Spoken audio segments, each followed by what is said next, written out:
할렐루야. 옆에 분 모두 환영하면서 우리가 서로 인사 나누도록 하겠습니다. 우리 옆에 분들하고 서로 한번 손 내밀고 인사합시다.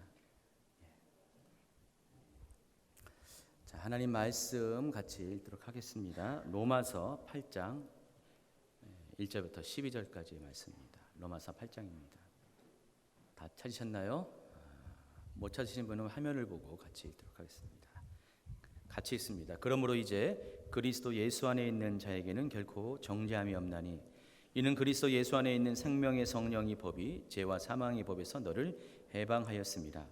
율법이 육신으로 말미암아 연약하여 할 수 없는 그것을 하나님은 하시나니 곧 죄로 말미암아 자기 아들을 죄 있는 육신의 모양으로 보내어 육신의 죄를 정하사 육신을 따르지 않고 그 영을 따라 행하는 우리에게 율법의 요구가 이루어지게 하려 하십니다. 육신을 따르는 자는 육신의 일을, 영을 따르는 자는 영의 일을 생각하나니 육신의 생각은 사망이요 영의 생각은 생명과 평안이니라. 육신의 생각은 하나님과 원수가 되나니 이는 하나님의 법에 굴복하지 아니할 뿐 아니라 할 수도 없습니다. 육신에 있는 자들은 하나님을 기쁘시게 할 수 없느니라. 만일 너희 속에 하나님의 영이 거하시면 너희가 육신에 있지 아니하고 영에 있나니 누구든지 그리스도의 영이 없으면 그리스도의 사람이 아니라. 또 그리스도께서 너희 안에 계시면 몸은 죄로 말미암아 죽은 것이나 영은 의로 말미암아 살아 있는 것이니라. 예수를 죽은 자 가운데서 살리신 이의 영이 너희 안에 거하시면 그리스도 예수를 죽은 자 가운데서 살리신 이가 너희 안에 거하시는 그의 영으로 말미암아 너희 죽을 몸도 살리시리라. 그러므로 형제들아 우리가 빚진 자로 돼 육신에게 져서 육신대로 살 것이 아니니라. 아멘. 자, 오늘 본문 말씀은 읽어드린 바대로 로마서 8장이고요. 말씀의 제목은 성령의 사람입니다. 제가 오늘 말씀 제목을 성령의 사람이라고 택한 이유가 있습니다. 우리가 마땅히 예수 그리스도의 십자가의 은혜로 말미암아 구원을 받았습니다. 그 결과 우리는 구원받은 자의 삶을 살아야 됩니다. 그러나 우리 중에는 그렇지 않은 사람들이 너무나 많습니다. 구원을 받은 그런 자의 마땅한 삶을 살지 못하고 여전히 우리는 죄책감과 우리의 삶의 무거운 짐에 허덕이면서 인생의 대부분의 시간을 그렇게 낭비하는 사람들이 많이 있다는 것입니다. 그래서 그런 사람들의 삶은 고단합니다. 아주 피곤합니다. 기쁨이 없습니다. 의욕도 없습니다. 미래가 보이지 않기 때문입니다. 또 비록 교회는 출석하고 있지만은 하나님과의 친밀한 관계는 전혀 형성되지 않고요. 성도들과의 만남도 굉장히 어색하고 또 거북스럽기만 합니다. 가정생활도 행복하지 못합니다. 되는 일이 없습니다. 기대하는 것도 없습니다. 그래서 한마디로 말하면은 내가 요즘 왜 사나? 그런 분들이 구원받은 자들 중에서도 적지 않게 있다는 것입니다. 그렇지만 현실은 어떻습니까? 벗어나고픈 지옥입니다. 그래서 내 자신에게 우리가 묻습니다. 도대체 나는 뭘까? 나는 왜 사는 것일까? 나는 무엇 때문에 사는 것일까? 도대체 무엇이 잘못했기 때문에 왜 내 삶은 이 모양 이 꼴일까? 언제까지 그렇게 해내는 것일까? 이러한 하소연을 하는 분들이 있다는 것입니다. 여러분 안 그렇죠? 안 그래요? 그런 분 혹시 있습니까? 손들라고는 차마 말하지 못하고요. 어쨌든 간에 여러분이 그런 분들이 있는 것은 말은 안 하시라도 혼자서 이렇게 그런 고민을 가진 분들이 있을 것 같습니다. 구원받은 성도임에도 불구하고 여전히 우리는 구원받은 자의 삶을 살지 못하는 그런 모습들이 우리 가운데 부분적으로 존재한다는 것입니다. 근데 이러한 삶을 사는데 왜 그렇게 살 수밖에 없는가? 우리가 그 이유를 알아야 됩니다. 제가 단도직입적으로 결론부터 말씀을 드리겠습니다. 여러분 중에 그러한 삶을 사는 분이 있다면 그렇게 사는 삶의 이유는 다른 것이 아니라 여러분이 성령의 사람이 아니기 때문입니다. 성령의 사람이라면 그렇게 살 수 없어요. 마땅히 천국의 삶을 살아야 됩니다. 근데 여러분이 성령의 사람이 아니기 때문에 여러분이 그렇다는 것이 아니라 여러분 중에 어떤 분들은 그렇기 때문에 우리는 구원받은 성도임에도 불구하고 천국의 제자임에도 불구하고 우리는 여전히 지옥의 삶을 산다는 것입니다. 성령님과 무관한 삶을 살기 때문입니다. 성령님을 전혀 마음속에 모시지 않았기 때문에 성령님께서 이끄는 삶을 살지 못하는 것입니다. 그래서 여러분 솔직하게 한번 자신에게 속으로 한번 물어보세요. 나는 과연 성령의 사람인가? 여러분은 과연 성령의 사람입니까? 여러분이 만일 성령의 사람이라면 당연히 그에 대한 증거가 있어야 됩니다. 자신이 있어야 된다는 것입니다. 예, 그렇습니다는 성령의 사람입니다라는 어떤 드러나는 증거가 여러분을 확신으로 인도할 수가 있다는 것입니다. 자신도 인정하고 옆에 사람도 인정하고 하나님도 인정하는, 그래서 모든 사람이 다 인정하는 그런 성령의 사람을 나타내는 증거들이 여러분 삶 가운데 있어야 한다는 것입니다. 그래서 오늘 제가 그 성령의 사람인 증거에 대해서 일단 3가지만 오늘 말씀을 드리겠습니다. 첫 번째입니다. 여러분이 만일 성령의 사람이라면은 여러분은 죄와 상관이 없어야 됩니다. 오늘 로마서 8장 1절 2절을 한 번 더 읽도록 하겠습니다. 그러므로 이제 그리스도 예수 안에 있는 자에게는 결코 정죄함이 없나니 이는 그리스도 예수 안에 있는 생명의 성령의 법이 죄와 사망의 범에서 너를 해방하였습니다. 여러분이 성령의 사람이라면은 죄가 가져다 주는 정죄, 곧 죄책감에서 여러분은 자유해야 됩니다. 여러분 죄책감 갖고 계십니까 지금? 만약에 없다면 여러분 성령의 사람입니다. 그러나 여러분의 안에 여전히 죄책감이 남아 있다면은 안타깝게도 여러분은 성령의 사람이 아니라는 것입니다. 아시다시피 로마서는 기독교의 구원에 관한 아주 기본적인 교리들을 아주 잘 설명해 주는 책입니다. 그래서 로마서에는 여러 가지 신학적인 주제들, 구원에 관한 신학적인 주제들이 있는데 그래서 몇 가지 제가 설명을 해드리겠습니다. 먼저 로마서 1장부터 3장까지의 내용을 잘 살펴보면은 이 3장까지의 내용 가운데는 과연 인간의 실체가 어떤가에 대한 그런 적나라한 고백이 있습니다. 선언이 있습니다. 사도 바울은 로마서에서 오늘 1장부터 3장까지의 내용에서 이렇게 선언합니다. 모든 사람은 죄인이다. 그 사람이 유대인이든 간에 그 사람이 이방인든 간에 그 사람 모든 이 세상 사람들은 그 전제가 한결같이 하나님 앞에서 죄인이고 그렇기 때문에 하나님의 심판이 그들을 기다리고 있다는 것. 이것이 로마서 1장부터 3장까지의 주제인 것입니다. 그래서 특히 로마서 3장 9절 이하의 말씀을 읽어드리면 그것이 아주 분명하게 선언됩니다. 로마서 3장 9절 이하입니다. 그러므니 어떠하냐 우리는 나으냐 결코 아니라 유대인이나 헬라인이나 다 죄 아래 있다고 우리가 이미 선언하였느니라. 기록된 바 의인은 없나니 하나도 없으며 깨닫는 자도 없고 하나님을 찾는 자도 없고 다 치우쳐 함께 무익하게 되고 선을 행하는 자는 없나니 하나도 없도다. 여러분 다 죄인이었다는 것 인정하시죠? 어떤 누구도 자기의 공로로 의인될 수 없다는 것 여러분 다 인정하고 계시죠? 둘째는 인간은 어떻게 구원을 받는가 그런 주제를 다뤘습니다. 3장부터 5장까지 이야기인데 자 제가 질문하겠습니다. 여러분은 인간 스스로 자신의 의로운 행위로 구원받을 수 있다고 생각하십니까? 물론 아닙니다. 어느 누구도 율법의 행위로 구원받을 수 있는 사람은 없습니다. 로마서 3장 19절 20절입니다. 우리가 알거니와 모든 율법이 말하는 바는 율법 아래에 있는 자들에게 말하는 것이니 이는 모든 입을 막고 온 세상으로 하나님의 심판 아래에 있게 하려 함이라. 그러므로 율법의 행위로 그의 앞에 의롭다 하심을 얻을 육체가 없나니 율법으로는 죄를 깨달음이라. 자 그렇기 때문에 로마서 3장 21절 이하는 율법에 아닌 죄인된 우리를 의롭게 할 새로운 의가 나타났다고 선언을 합니다. 그것을 가리켜서 하나님의 의라고 말합니다. 로마서 전체의 주제이기도 합니다. 21절부터 같이 또 읽도록 하겠습니다. 이제는 율법에 하나님의 한 의가 나타났으니 율법과 선지자들에게 증거를 받은 것이라. 곧 예수 그리스도를 믿음으로 말미암아 모든 믿는 자에게 미친 하나님의 의인이 차변이 없느니라. 모든 사람이 죄를 범하였으며 하나님의 영광에 이르지 못하더니 한번 큰 소리를 같이 읽을까요? 그리스도 예수 안에 있는 성령으로 말미암아 하나님의 은혜로 값없이 의롭다 하심을 얻은 자가 되었느니라 그랬습니다. 그래서 이 구절을 통해서 우리가 바울 그런 신학의 아주 중요한 개념, 기독교 신학에서 빼먹어서는 안 되는 아주 중요한 신학적인 주제가 있습니다. 용어가 있는데 소위 이신칭의의 의라는 그런 단어입니다. 믿음으로써 의롭다함을 받는다.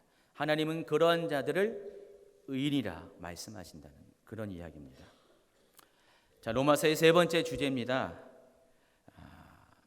로마서의 세 번째 주제는요, 믿음으로 의롭다함을 받은 자의 삶의 진실은 무엇인가에 대한 것입니다. 제가 특별히 진실이라는 단어를 추가했어요. 여러분이 믿음으로 의롭다함을 받았으면은 어떠한 삶을 살아야 되는데 그것의 진실은 과연 무엇인가? 그런 이야기를 하고 있다는 것입니다. 그래서 먼저는 우리가 진실을 알기 전에 믿음으로 의롭다함을 받은 자의 삶의 목표가 무엇인지를 여러분이 아셔야 됩니다. 5장과 6장에 그것이 잘 나타나 있는데 한번 그 대표적인 구절들을 읽습니다. 오늘 성경 구절이 굉장히 많죠. 5장 1절입니다. 그러므로 우리가 믿음으로 의롭다 하심을 받았으니 우리 주 예수 그리스도를 말미암아 하나님과 화평을 누리자. 여러분이 믿음으로 의롭다함을 받은 사람이라면 그 결과 첫 번째는 여러분은 하나님과 화평한 자가 되어야 된다는 것입니다. 전에는 하나님과 원수되었죠. 그러나 예수님께서 죄로 인해서 하나님과 여러분의 갈라진 그 사이를 십자가로 메꿔 주셨습니다. 그래서 우리가 십자가를 통해서 하나님께로 갈 수 있고 또 십자가가 우리의 죄를 끊어 주었기 때문에 하나님과 화평을 누릴 수가 있다는 것입니다. 그래서 죄인이었다가 의인된 사람들에게 첫 번째로 나타나는 현상은 하나님과 화목해 되는 것이에요. 그래서 예전에는 하나님이 두려운 존재고요, 하나님이 원망하고 존재고, 하나님이 정말 내 앞에서는 반가운 존재가 아니었는데 이제부터는 하나님과 관계가 바뀝니다. 친밀해지고요, 하나님과 가까이 하고 싶고 하나님과 화평하고 싶어하는 그런 관계로 바뀌게 된다는 것입니다. 또 5장 10절 11절입니다. 곧 우리가 원수 되었을 때 그의 아들의 죽으심으로 말미암아 하나님과 화목하게 되었은즉 화목하게 된 자로서는 더욱 그의 살아나심으로 말미암아 구원을 받을 것이니라. 그뿐 아니라 이제 우리로 화목하게 하신 우리 주 예수 그리스도를 말미암아 하나님 안에서 또한 즐거워하느니라. 구원받은 자의 두 번째 특징은 하나님 안에서 그리스도 예수 안에서 또 하나님 안에서 즐거워하는 삶을, 기쁨의 삶을 산다는 것입니다. 왜냐하면 구원의 감격이 있기 때문입니다. 또 세 번째는 로마서 6장에 나와 있습니다. 그러므로 너희는 12절입니다. 죄가 너희 죽을 몸을 지배하지 못하게 하여 몸의 사욕에 순종하지 말고 또한 너희 지체를 불의의 무기로 죄에게 내주지 말고 오직 너희 자신을 죽은 자 가운데서 다시 살아난 자와 같이 하나님께 드리며 너희 지체를 의의 무기로 하나님께 드리라. 죄가 너희를 주장하지 못하리니 이는 너희가 법 아래에 있지 아니하고 은혜 아래에 있습니다. 죄가 더 이상 여러분의 삶을 주장하지 못하게 할 수가 있다는 것입니다. 자, 이처럼 믿음으로 의롭다함을 받은 사람은 첫 번째는 하나님과 화평한 삶, 두 번째는 하나님 안에서 즐거워하는 삶, 세 번째는 죄가 자신을 주장하지 못하는 삶을 살아야 한다는 것입니다. 이것이 구원받은 자의 삶의 목표라는 것입니다. 마땅히 우리는 구원받았으면은 그러한 삶을 살아야 한다는 것입니다. 그러나가 중요하죠. 과연 여러분의 현실이 그러냐? 여러분이 구원받았으면은 마땅히 이렇게 살아야 되잖아요. 하나님과 화평하고 하나님 안에서 기뻐하고 죄가 여러분을 주장하지 못하는 삶을 살아야 되는데 여러분의 현실은 어떠하냐? 그렇지 못하다는 것입니다. 여전히 여러분은 하나님과 화평하지 못하고 즐거워하지 못하고 여러분의 삶에 여전히 죄가 영향을 끼치고 있다는 것입니다. 이것이 진실이라는 것입니다. 그래서 구원받은 자의 진실이 무엇이냐? 그래서 5장, 6장, 7장은 이러한 주제들을 지금 다루고 있습니다. 그런데 여러분만 이런 고민을 하는 것이 아니라 사도 바울 역시 같은 고민을 했습니다. 로마서 7장에는 사도 바울의 이 같은 고백이, 이런 고민의 흔적들이 나타나 있습니다. 14절부터 같이 읽도록 하겠습니다. 우리가 율법은 신령한 줄 알거니와 나는 육신에 속하여 죄 아래에 팔렸도다. 내가 행하는 것을 내가 알지 못하노니 곧 내가 원하는 것을 행하지 아니하고 도리어 미워하는 것을 행함이라. 건너뛰어서 18절입니다. 내 속 곧 내 육신에 선한 것이 구하지 아니한 줄을 아노니 원함은 내게 있으나 선을 행하는 것은 없노라. 내가 원하는 바 선은 행하지 아니하고 도리어 원하지 아니하는 바 악을 행하는도다. 21절입니다. 그러므로 내가 한 법을 깨달았노니 곧 선을 행하기 원하는 나에게 악이 함께 있는 것이로다. 내 속사람으로는 하나님의 법을 즐거워하되 내 지체 속에서 한 다른 법이 내 마음의 법과 싸워 내 지체 속에 있는 죄의 법으로 나를 사로잡는 것을 보는도다. 오라 나는 곤고한 사람이로다. 이 사망의 몸에서 누가 나를 건져내라. 로마서 7장을 보면은 우리가 전혀 예상하지 못한 사도 바울의 고백이 나오는데, 하나님의 사람, 정말 성령의 사람이라고 생각하는 그 사도 바울의 그런 고백을 보면은 이처럼 여전히 죄의 문제로 인해서 고통당하고 죄가 자신의 몸을 주장하는 것에 대해서 굉장히 힘들어하는 그런 고백을 하고 있다는 것을 알 수가 있습니다. 바로 이것이 사도 바울을 포함한 믿음으로 구원받은 자의 모든 사람의 진실이라는 것입니다. 그래서 여러분은 십자가의 은혜로 구원을 받았음에도 불구하고 여전히 이러한 삶을 살 수밖에 없다는 것입니다. 자, 그런데 오늘 본문인 로마서 8장에는 바로 이러한 문제에 대한 해결책을 제시하고 있다는 것입니다. 구원받은 자의 삶에서 아직도 해결받지 못한 죄책함의 문제를 어떻게 해결하는가에 대한 답이 로마서 8장에 오늘 본문 가운데 나타나 있다는 것입니다. 그래서 이것에 답을 구하기 전에 먼저 여러분이 이해할 것이 있습니다. 오늘은 굉장히 좀 논리적인 이야기를 제가 하고 있어요. 로마서 말씀은 이렇게 논리적으로 설명할 수밖에 없기 때문에 제가 논리적으로 이야기하는데, 여러분이 먼저 이해될 것이 꼭 여러분 주의를 하셔야 됩니다. 그것은 이런 것입니다. 하나님께서 그리스도의 십자가를 통해서 인간의 죄의 문제를 해결해 주었습니다. 그런데 여전히 여러분에게 죄책감이 남아있다는 것입니다. 분명히 죄는 해결해 주셨는데 죄책감이 남아있다는 것입니다. 여러분, 죄책감의 원인은 뭐죠? 죄잖아요. 근데 그 원인이 해결되었잖아요. 근데 그럼에도 불구하고 죄책감, 결과인 죄책감이 여전히 남아있다는 것입니다. 뭐가? 좀 논리적이지 않잖아요. 앞뒤가 맞지 않잖아요. 원인은 없어졌는데 결과는 남아있다. 그건 아닌데 좀 논리적으로 맞지가 않습니다. 근데 여러분이 잘 이해될 것은 과연 죄책감이, 여기서 말하는 죄책감이 어떤 죄책감인가에 대한 이해가 필요하다는 것입니다. 물론 이 죄책감의 문제는 원죄로 인해서 파생된 것은 분명합니다. 그러나 여기서 말하는 죄책감의 원인은 원죄가 아닙니다. 그러니까 죄책감의, 이 로마서에서 말하는 죄책감의 원인은 원죄가 아니라는 것입니다. 왜냐하면 십자가에서 모든 원죄가 사하여졌기 때문에 원죄로 인한 죄책감은 우리에게 남아있지 않아요. 더 이상 남아있지 않아요. 그래서 그것이 남아있지 않다면 과연 죄책감을 주는 원인은 무엇일까? 죄는 두 가지가 있는데 오리지널 신, 원죄가 있고요. 또 한 가지가 뭐가 있습니까? 바로 자범죄. 자범죄가 있는데, 여러분을 지금 죄책감으로 힘들게 하는 것은 자범죄의 문제라는 것입니다. 자범죄가 여러분을 힘들게 해요. 여러분 십자가의 은혜로 이미 여러분의 원죄 문제는 해결됐기 때문에 그것 때문에 죄책감을 받는 사람은 없습니다. 그러나 자범죄는 여전히 여러분에게 죄책감을 가져주는 원인이 되는 것입니다. 그리고 이 여러분이 육신을 갖고 있는 한 이 자범죄는 계속해서 존재할 것이고, 이 자범죄는 계속해서 여러분을 힘들게 할 것이라는 것입니다. 차라리 은혜를 경험하지 않았다면요, 차라리 구원받은 성도가 되지 않았다면은 솔직히 여러분은 이 자범죄의 문제에서 그렇게 힘들어하지 않아요. 근데 예수를 믿는 그 순간부터 전에는요, 이것이 죄인지 몰랐어요.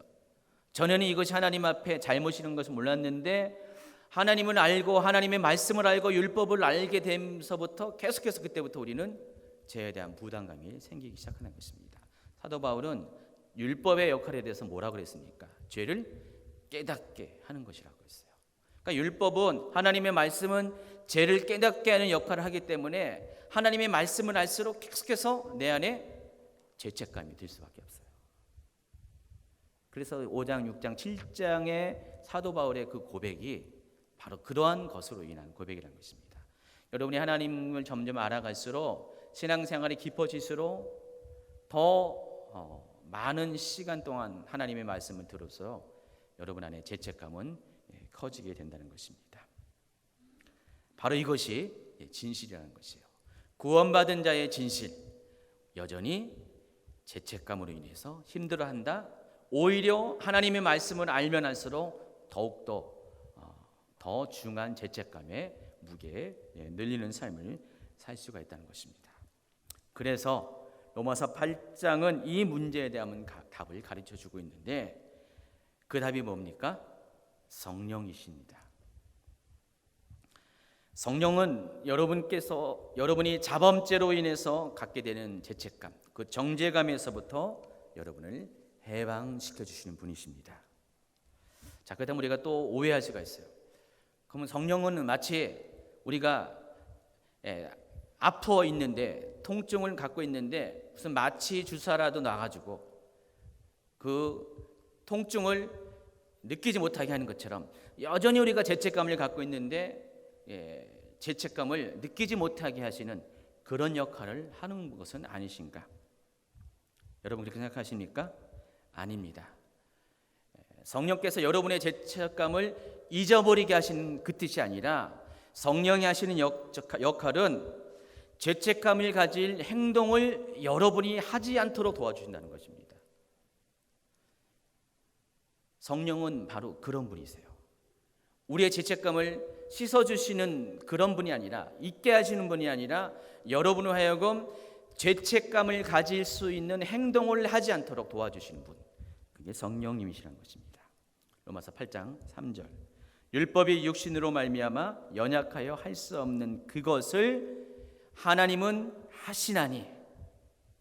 그러니까 율법이 육신으로 말미암아 연약하여 할 수 없는 그것, 그러니까 여러분이 계속해서 육신을 갖고 있음으로 말미암아 자범죄를 질 수밖에 없는 그것을 누가? 하나님께서. 어느 하나님이요? 성령 하나님께서 여러분에게 그 모든 것들을 할 수, 그런 죄된 행동을 하지 않도록 도와주신다는 것입니다.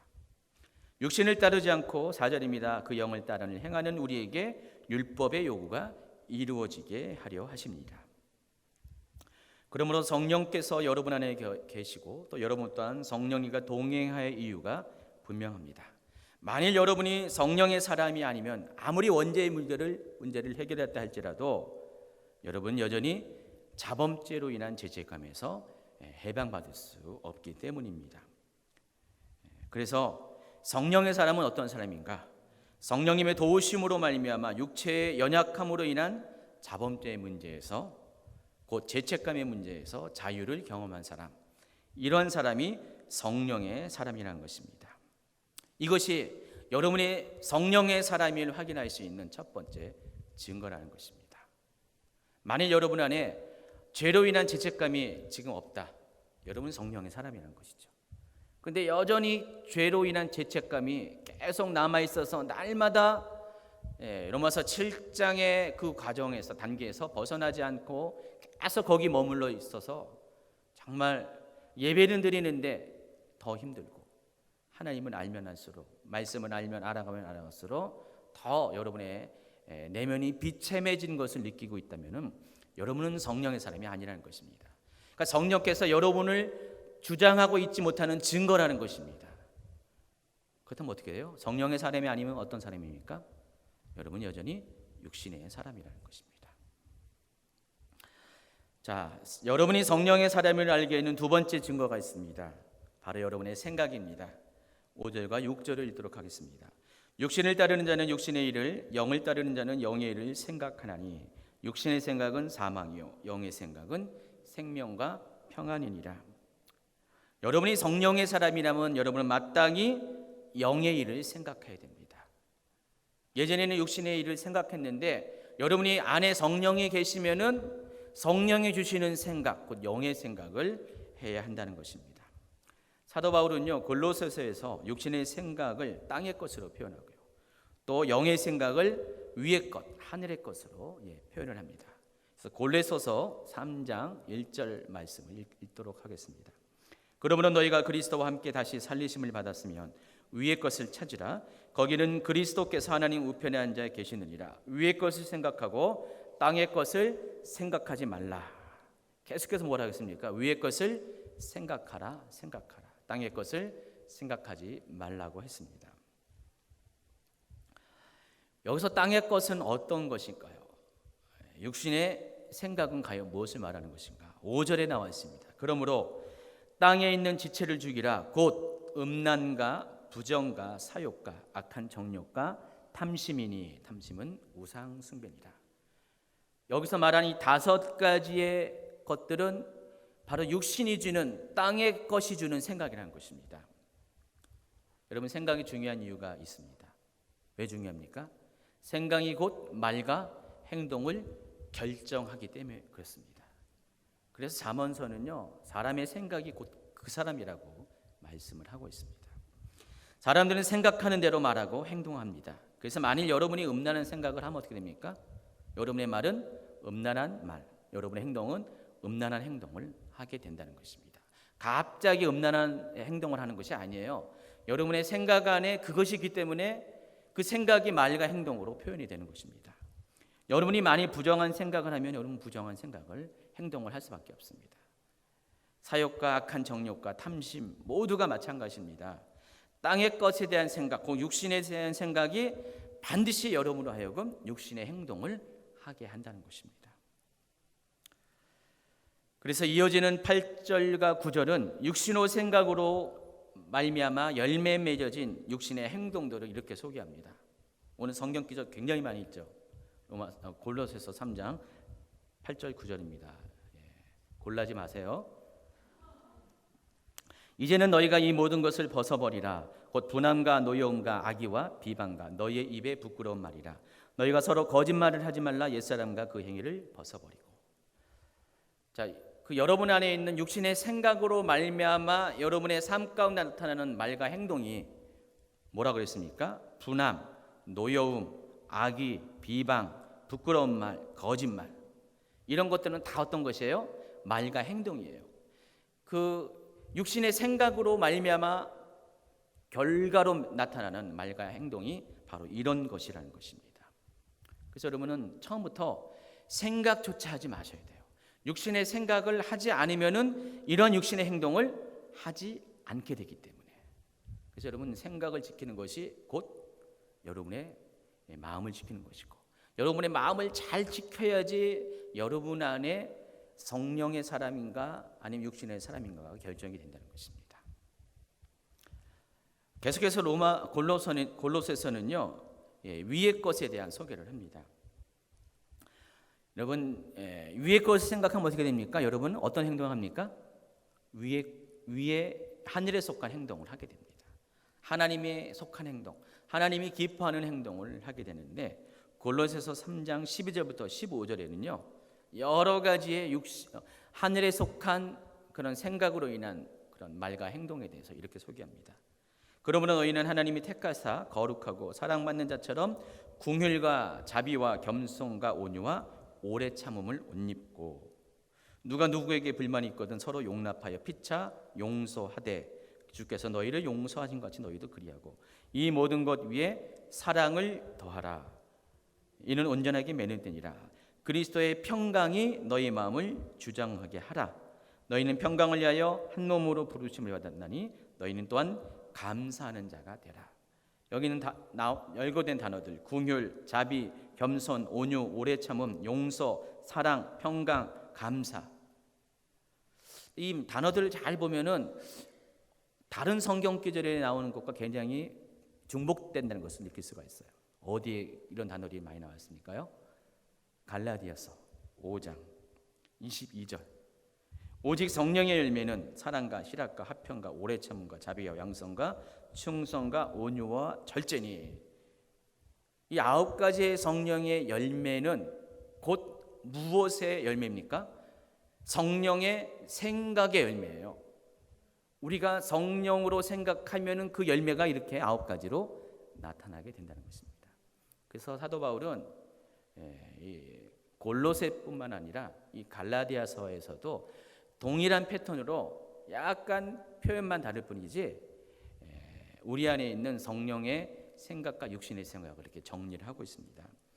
갈라디아서 5장 17절부터 21절까지는 반대로 육체의 일에 대해서 설명을 하는데, 육체의 일은 분명하니 곧 음행과 더러운 것과 호색과 우상숭배와 주술, 원수 맺는 것, 분쟁, 시기, 분냄, 당 짓는 것, 분열함, 이단, 투기, 술취함, 방탕함이라고 했습니다. 이건 역시 로마서와 골로새서에 있는 그런 육신에 속한 땅의 것을 추구하는 사람들의 나타나는 열매와 중복이 되고 있습니다. 그렇기 때문에 여러분의 생각을 잘 통제해야 돼요. 생각을 육신의 생각이 아닌 성령께서 주시는 생각을 여러분 안에 잘 간직해야 되고 또 그렇게 추구해야 됩니다. 그렇게 되면은 여러분이 성령이 주시는 생각을 통해서 성령께서 이끄시는 말과 행동으로 열매를 맺는 삶을 살게 된다는 것입니다. 이것이 여러분이 성령의 사람인 두 번째 증거라는 것입니다. 여러분은 과연 그렇게 살고 있어요? 그렇게 생각하고 있고 그렇게 말하고 그렇게 행동하고 있습니까? 만약에 그렇다면 여러분 성령의 사람입니다. 안 그러면은 여러분은 둘 중에 하나이기 때문에 육신의 사람이라는 것입니다. 다시 로마서로 돌아가서 여러분이 성령의 사람임을 알게 해주는 세 번째 증거를 소개합니다. 그것은 성령께서 여러분을 성전 삼아서 여러분을 머물게 하시고 또한 그 같은 성령의 임재를 느끼며 사는 것입니다. 고린도전서 3장 16절에는 너희는 너희가 하나님의 성전인 것과 하나님의 성령이 너희 안에 계시는 것을 알지 못하느냐. 여러분 알고 계시죠? 모르고 계세요? 여러분이 성전인 것, 하나님의 성전인 것 그리고 하나님의 성령이 여러분이 안에 머물고 계시는 것을 알고 계십니까? 아셔야 됩니다. 인정하셔야 되고 늘 언제나 이것들을 인식하는 삶을 살아야 됩니다. 왜 그래야 되냐? 그것을 통해서 성령께서 여러분 안에서 늘 하나님과 여러분을 교제할 수 있도록 도와주시기 때문입니다. 로마서 8장 9절 10절 만일 너희 속에 하나님의 영이 거하시면 너희가 육신에 있지 아니하고 영에 있나니 누구든지 그리스도의 영이 없으면 그리스도의 사람이 아니라 또 그리스도께서 너희 안에 계시면 몸은 죄로 말미암아 죽은 것이나 영은 의로 말미암아 살아있는 것이니라 그랬어요. 여러분 만일 여러분의 안에 성령님이 거하시면요 여러분은 그때부터 영에 속한 사람이 된다는 것입니다. 그때부터 여러분은 하나님과 교제할 수가 있습니다. 하나님과 친밀해질 수 있습니다. 성령님께 물을 수가 있어요. 성령님 이런 일을 했는데 어떻게 해야 될까요? 물을 수가 있다는 것입니다. 여러분이 육신의 사람이라면은 성령님이 여러분의 안에 계시지 않고 성령님과 교제하지 않는다면은 여러분은 성령님께 묻지 않습니다. 하나님께 묻지 않고 어떻게 합니까? 여러분의 뜻대로 아니면 사람의 방식대로 행하게 돼 있어요. 그러나 성령님이 여러분 안에 계시면은 당연히 여러분은 성령님한테 물을 수밖에 없어요. 왜냐하면 그분을 무시할 수가 없기 때문에 바로 내 안에 가장 가까이 계신 그분을 어떻게 우리가 무시할 수가 있습니까? 그래서 여러분의 삶에 이러한 열매들이 나타나고 있다면 어떤 순간순간마다 성령님께 묻고 어떻게 할까요? 이렇게 할까요? 저렇게 할까요? 묻고 또 성령님과 늘 친밀한 교제를 나누고 그분의 안에 계심을 여러분의 안에 계심을 인식하는 삶을 살고 있다면 여러분 성령의 사람이라는 것입니다. 그렇지 않으면 어떻게 돼요? 여러분은 육신의 사람이라는 것입니다. 어때요? 이런 세 가지 관점에서 여러분이 성령의 사람인지 아닌지가 여러분 판단할 수가 있죠. 그렇죠? 이와 같이 성령님이 여러분 안에 계시고 여러분이 성령의 사람이 되면은요 그로 인해서 여러분에게 가져올 결과가 있습니다. 11절 12절입니다.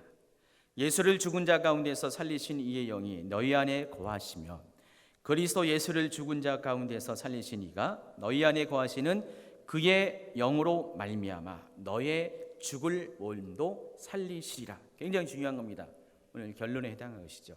아까 제가 처음에 이야기할 때 무슨 얘기했습니까? 여러분이 구원받은 성도임에도 불구하고 여전히 여러분이 육신의 삶을 살고 아무런 기쁨도 소망도 즐거움도 없고 그냥 될 대로 되는 사람, 여러분 십자가의 은혜를 받았어요.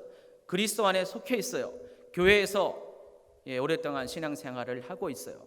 그럼에도 불구하고 여러분이 정말 구원받은 자의 삶을 살지 못하는 이유가 뭐라 그랬습니까? 여러분이 성령의 사람이 아니기 때문에 그렇습니다. 그러나 여러분 안에 성령께서 거하시면 그때부터 여러분이 바뀝니다. 여러분의 죽을 몸이 살아난다는 것입니다. 여러분의 소망 없음이 다시 소망이 있음으로 바뀌게 된다는 것입니다.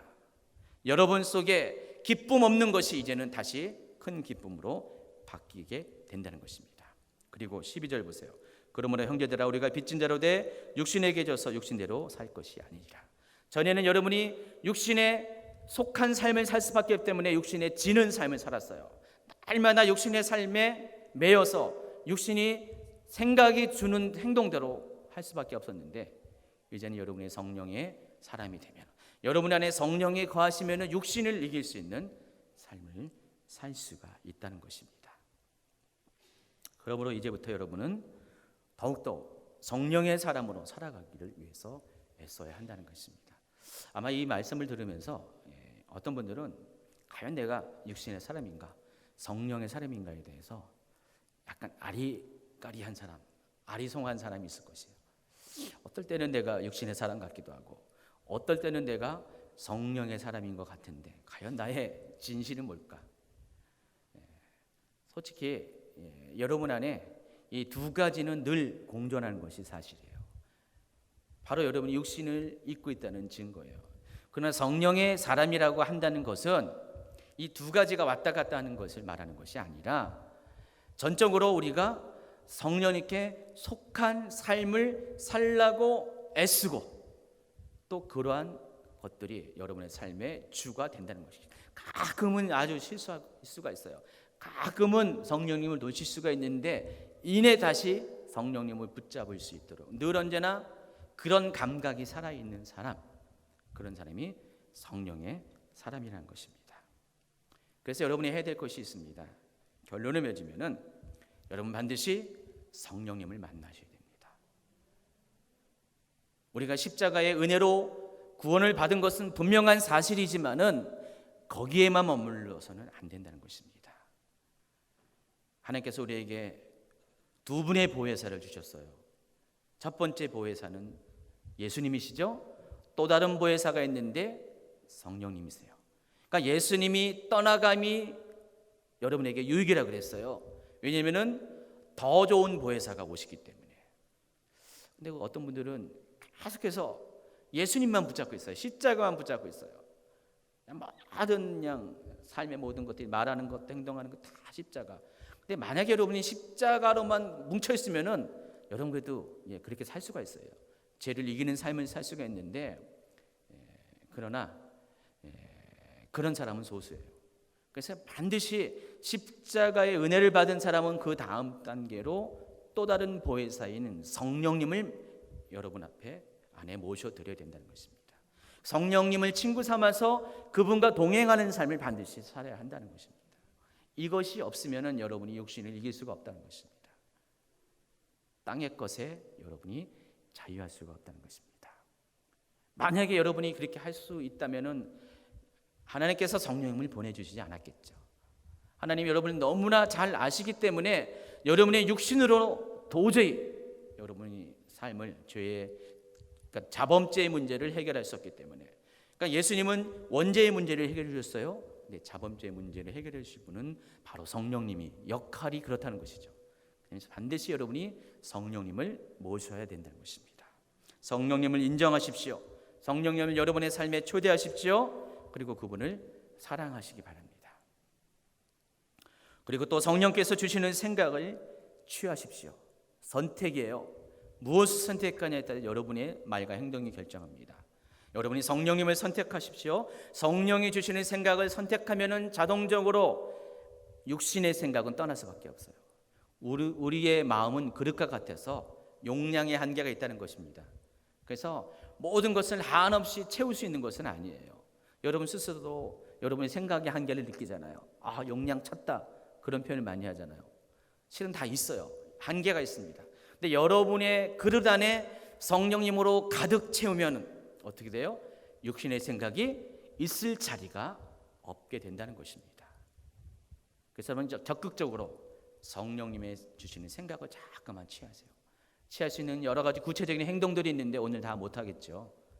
간단히 얘기하면은 하나님 말씀, 또 예배, 기도, 우리가 일반적으로 알고 있는 그런 경건한 생활들을 여러분 앞에 계속해서 행동을 하시기 바랍니다. 그리고 다른 악한 것에 대해서 여러분이 자신을 노출시키지 않으셔야 돼요. 그럼 계속해서 입력되는 것은 성령의 생각이기 때문에 그 생각이 여러분의 행동을 성령의 행동으로 나타나게 한다는 것입니다. 그리고 성령님과 교제하시기 바랍니다. 적극적으로 성령님을 알아가십시오. 스스로 성령님에게 여러분의 행할 바를 물으시고 그분의 도움을 구하시기 바랍니다. 여러분, 성령님은 여러분의 상담가, 카운셀러입니다. 여러분의 변호사입니다. 또 성령님은 여러분의 중보자이심을 여러분이 아시기 바랍니다. 한 구절 더, 로마서 8장 26절, 27절을 읽고 마치겠습니다. 이와 같이 성령도 우리의 연약함을 도우시나니 우리는 마땅히 기도할 바를 알지 못하나 오직 성령이 말할 수 없는 탄식으로 우리를 위하여 친히 간구하시느니라. 마음을 살피시는 이가 성령의 생각을 하시나니 이는 성령이 하나님 뜻대로 성도를 위하여 간구하심이니라. 여러분, 성령님은 바로 이와 같이 우리가 연약하여 할 수 없는 것, 육신을 입은 우리 모두가 감당할 수 없는 그것을 대신 짊어지신 분이십니다. 예수님이 우리의 모든 원죄의 문제를 십자가로 짊어지셨듯이 성령님은 우리의 자범죄로 인한 죄책감의 문제를 짊어지신 분입니다. 죄책감을 없이 하는 것이 아니라 죄책감을 가질 수 있는 행동을 하지 않도록 처음부터 도와주시는 분이 성령님이시라는 것입니다. 그 성령님이 여러분의 주인이 되도록 여러분 자신을 성령 옆에 내놓으시기 바랍니다. 그래서 더 이상 구원받은 성도임에도 불구하고 죄로 인해서, 죄책감으로 인해서 아파하고 힘들어하고 고단한 삶, 기쁨이 없는 삶, 미래가 없는 삶을 사는 자가 되지 않기를 예수님의 이름으로 축원합니다.